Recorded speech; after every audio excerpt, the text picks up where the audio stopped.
welcome back to the video, welcome back to the vlog. I hope you guys have been doing well. So as you've probably guessed from the name of the video, today I'll be talking about those little things that each and every car owner finds irritating and annoying about his car.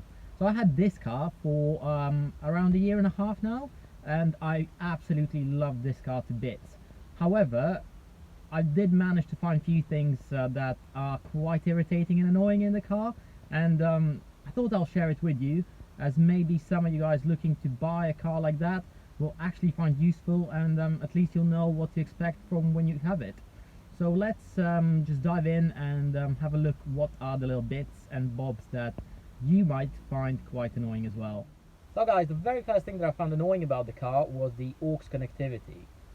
Audi TT Mark II being a slightly older model than some of the cars out there, it didn't have the USB as most of younger cars nowadays will have on the market. So in order to allow you to use your MP3s, iPods or iPhones with this car, Audi engineers thought they'll give you an option to plug yourself into aux dock. For those of you who don't know what aux is, it's basically the 3.5mm connectivity dock or slot that you'd have on your phones, tablets, laptops, where you'd plug your standard headphones in. So this car luckily allows you to use your music devices with it. However, the location of it is really awkward. So if you imagine me sitting in the car here, the aux connectivity is literally on this little tray here, and to make it even worse, I didn't know about it for probably a year, because let me grab the camera. In order to find it, you literally need to look on it from very back, and I don't know if you see it. I do believe so. It's the little thing down here. So from where I sit in the car, as you can imagine, I can't even see the thing over there, which is really bizarre and really weird.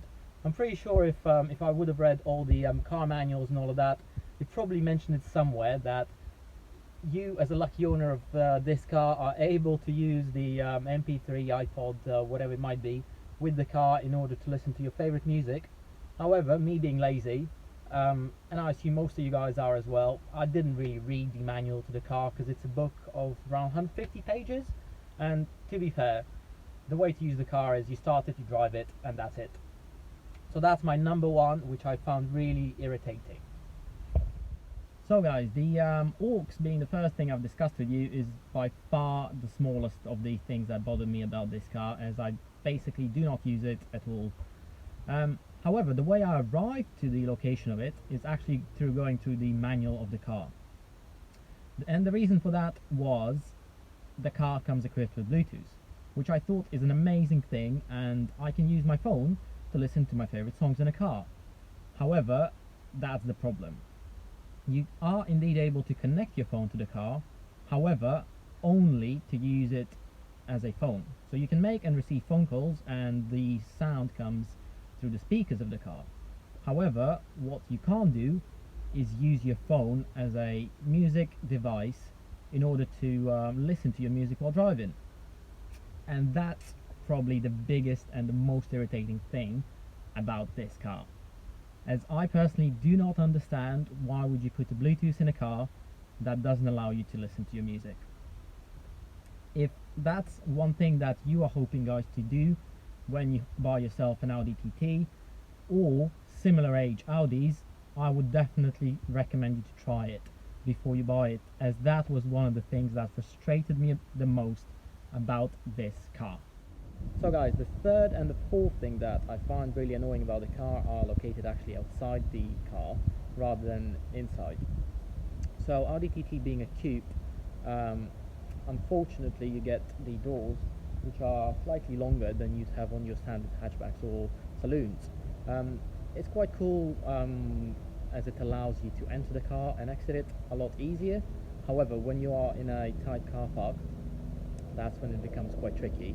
So it is then a lot more difficult to actually open the doors and climb out of the car, and with the car being quite low, can cause troubles.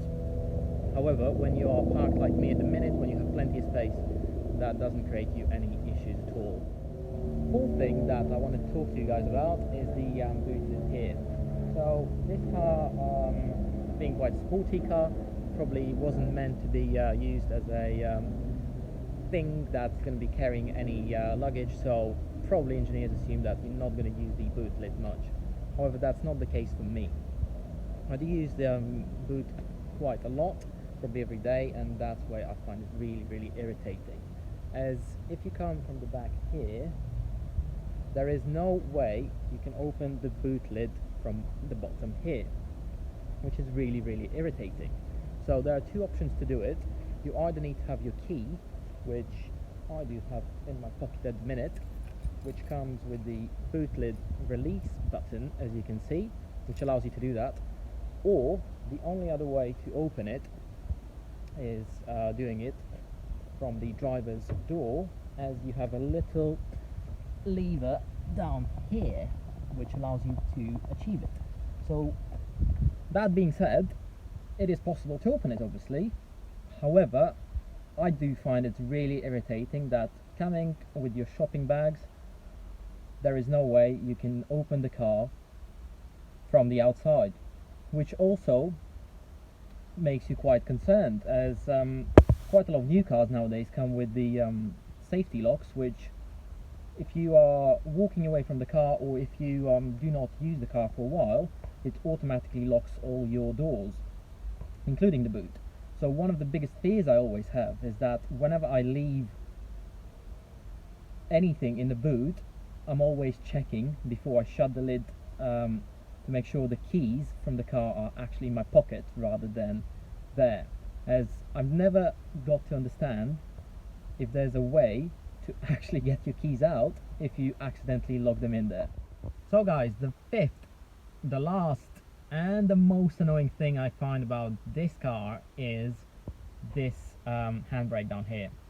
So you can see there's a little cushion here that is meant to be used as a armrest while you're driving.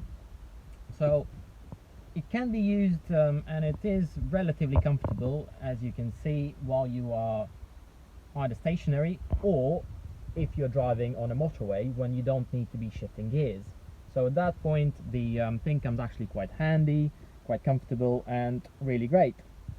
The problem is when you use the car in the city, and with the car being manual, you do need to use the gears quite a lot, and at that point it becomes really uncomfortable to use the armrest, and in my case it's basically impossible because my arm is always above the cushiony bit itself. So that's probably the biggest thing that I found annoying about the car.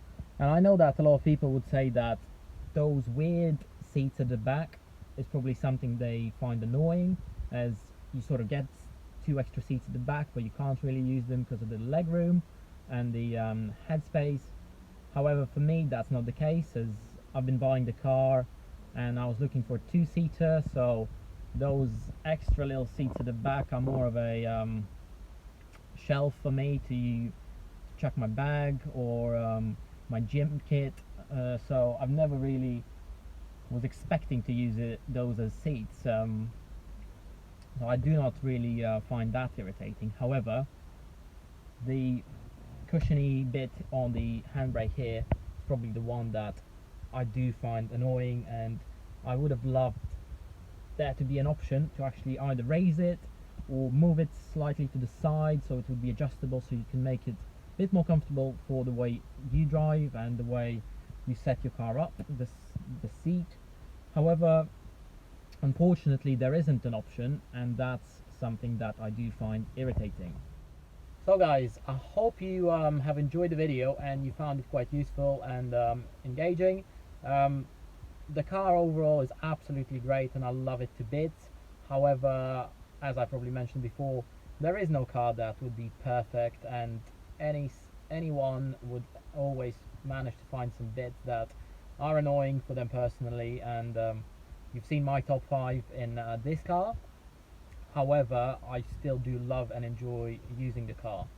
So is there an option I could consider to maybe sell the car and buy something different to get rid of these 5 annoying things? Maybe sometime in the future I'll consider that. However, the minute I do enjoy the car, and I'll definitely keep it for a while and use it. So, I wanted to say, guys, thank you very much for tuning in. I hope you enjoyed the video. If you did, press like, subscribe to the channel, leave me a comment, and I do promise that there's going to be plenty more stuff to come out in the near future. Hope you guys enjoyed it. Have a good day, and I'll see you soon. Cheers. Bye.